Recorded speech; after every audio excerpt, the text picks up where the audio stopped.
We've got some stock on our train station. Happy days. Oh, it's coming along pretty nicely now. We must actually touch on the Jenga. It has now gone. It's found a new home.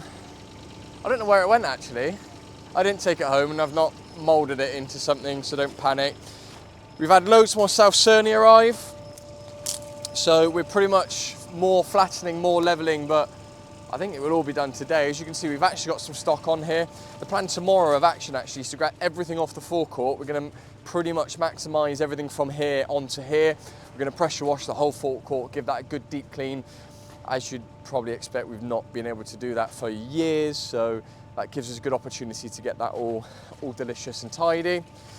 We've rounded off all the RSJs because safety is important, and they were quite sharp, so I'm glad I remembered the RSJ. I don't think I'll ever forget RSJ, and that's Nathan. Do you want to give us a wave, Nath? There we go. That's it for a bit of a train station update. So on platform 9 3/4 is almost ready, isn't it? So train's in the station, ready to leave. Forecourt update. Fairly busy actually for January. Again, as we mentioned, we've had some nice stock turnover. This is a really nice bit of stock in actually. Fiat 500 595 Abarth Trofeo Edition.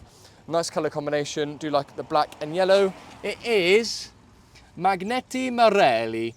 Something Italian. It's obnoxious and flamboyant as Italians are anyway, so it's most definitely some Italian nonsense noise exhaust, but it does sound quite nice, very fruity actually. That would be highlight stock of the week. We'll jump onto that now because it's going to have to be that M3 because what a vehicle that is. What else have we got floating around that's new?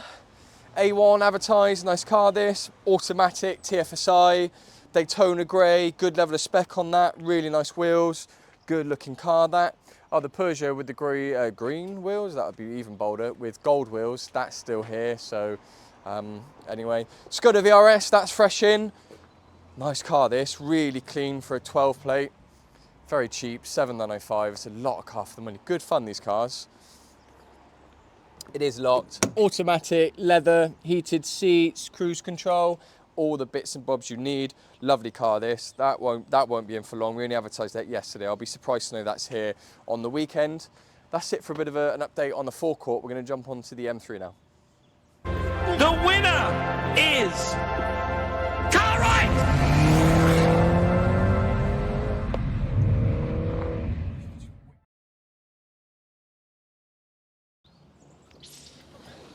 Come have a look at this. Highlighted stock. The door's actually quite heavy. I'm making it look lightweight. Speaking of lightweight, baby, how's your gym going? Not so good. Is that like the 4,000 calories you've just consumed is offsetting the gym, or are you just not gymming? Not gymming. So that's an update. You're back tonight, are you? So that's an update for Jack's gym progress. Anyway, M3. So this is obviously the highlighted stock of the week. What a vehicle this is. Have a good look at this one, Harry. Stunning vehicle this. One of 625 ever produced for the UK market. So really rare bit of kit. I mean, the manual gearbox on this just transforms this vehicle. There's over £8,100 worth of optional extras as well. The interior actually, Harry, I'll open the vehicle up. I said coral last time, it's actually fox red. So fox red is the interior. I think it's a really nice looking interior. Electric seats with memory, big optional extra on this car as well. Alongside those stunning forged alloy wheels that are the 19-inch multi-spoke, really synonymous with the M3, certainly of this era. I think a fantastic, really, really good looking wheels this. What's your thoughts, Harry? You like it? Yeah, 87,000 miles. It's had 10 service stamps with that all-important running-in service. Optional extras the vehicle's got. EDC, so electronic dampening control, big optional extra on this one. Professional navigation, xenons, DAB, all your other creature comforts you'd expect. It's such a good-looking vehicle, this. I think we're going to do a bit of a sound test as well. So, Harry, I'm going to give you the mic. We'll just leave the mic behind, actually. So we can have a good listen to what that V8 sounds like We have left it running as well before we get all those comments, so it is warmed up.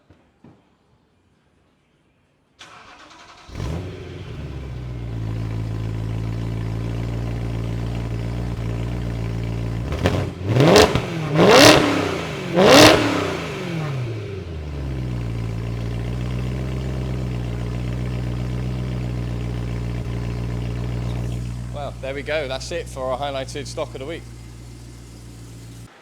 So Elliot, why is this L200 our service centre car of the week? So it's come in today for an MOT. Fairly old motor, this one, 160,000 miles, 22-year-old. Bit of an oil leak. It's probably the least of their worries. Okay. Numerous places. So we've got rust holes up there, so you can just about see. Yeah. That's the actual carpet from inside the car. So that's carpet. That's a bit crusty, that then. So that is carpet up there. Nice. And same again this side, so you can actually see the carpet again. Oh yeah. So that's a fail because it's within 30 centimetres of a mount point of the body or the chassis. Cool. A few other items. So we've got brake lines up around here, just getting a little bit corroded where they're open to the elements all the time. Yeah. Very rarely get protected on a car of this age. Now, unfortunately, the main failure on this vehicle is, if you look up in there, Tom, there is a hole in the chassis itself. That is deemed a structural failure. It can be repaired in some instances, but that is the main reason this vehicle has failed today. So would you consider this vehicle written off in a sense? Would this cost, it's uneconomical to repair would be the, is that what you would class the vehicle, or? I mean, it depends on what the owner values as how much they value the car, but absolutely. In your opinion, would you? It's always hard for us as mechanics to make that call. You know, all we can do is advise the customer, price the job correctly and thoroughly, advise and talk to the customer about it, and end of the day, they're the ones that make the call. Yeah. So it's their money they've got to spend to fix the vehicle effectively. So how much of this is rust and how much is mud? I'd probably say about 50-50. 50-50. There's a fair amount up on the ramp as well. Oh wow, yeah. So in order to check the correct areas, make sure the vehicle is safe to be on the road, you have sometimes got to scrape off some mud to check everything. And that's quite a nasty oil leak, isn't it, really? Yeah, so Land Rovers are normally one for their oil leaks. We call it natural rust proofing. Yeah, unfortunately, it hasn't worked on this vehicle. Where's it? Have you diagnosed where it's leaking from? Not so much, no. It could be, it's definitely engine oil, so the diff's bone dry, but it's somewhere further up that would probably need a bit of further investigation at a later point. Okay.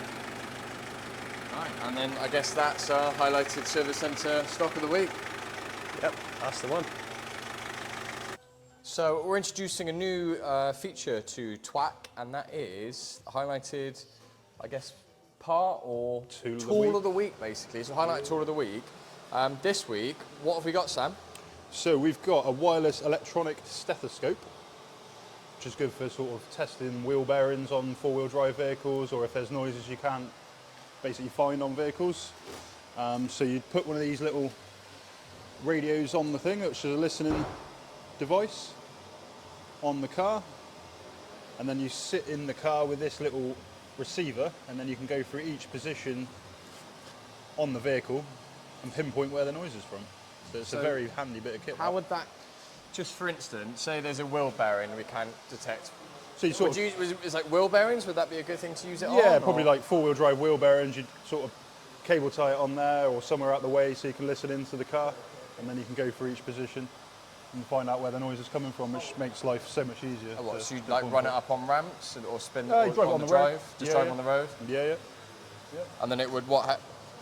So you put it on there and you get your sensitivity on the signal so you can actually hear the noises when it's coming through. Oh, and you can see. Literally just put a headphone jack in? Yeah, or you can play it loud, yeah. So oh, it's got like, turns oh up, my God. So I don't know which that's number one.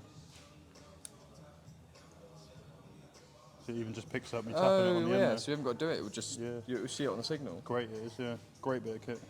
That's pretty trick, actually. How much was this? It's about £400. So okay. Not massively expensive, but saves a lot of time and misdiagnosis and things. So. Well, I'd imagine that's, misdiagnostic would be the main. Yeah, that's it. So what else would you, wheel bearings, what else would you think? Wheel bearings, possibly engine noises. I mean, any noises that you can't hear, yeah. really. It's used for everything, so great. Great bit of kit. Well, there we go. That's quite interesting, actually. That's our highlighted service centre tool of the week. Right, so just to wrap up on TWAC for last week, it's Monday the 29th, so we've jumped ahead.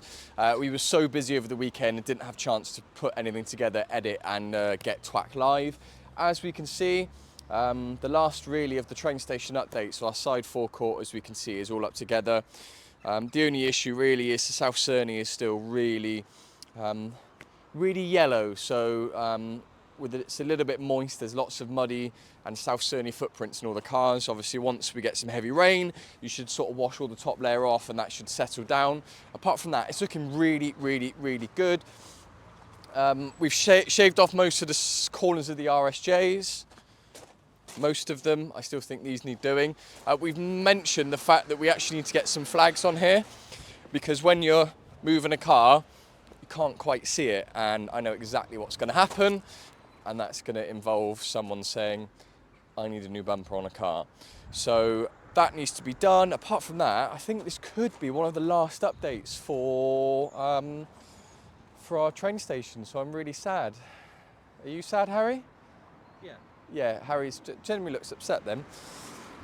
Yeah, so in terms of the weekend, me and Craig sold 5 yesterday. We did 3 on Saturday as well. So we do need to replace stock. So if you are interested in selling a vehicle, let us know, because we need to replace this stock. I think actually what we're going to do is, whilst we've got some space available, these aren't all of them. We've got a lot at the back, but I think we're going to tidy a lot of our sold cars all up here, which will look quite nice. So when people are walking in, they can see all the nice bits we've sold. But yeah, really great week for us. It's been a really good January in truth, so we're really excited for things that are to come, I guess. So we'll keep you updated. Hope you enjoyed it, and that's been TWAC.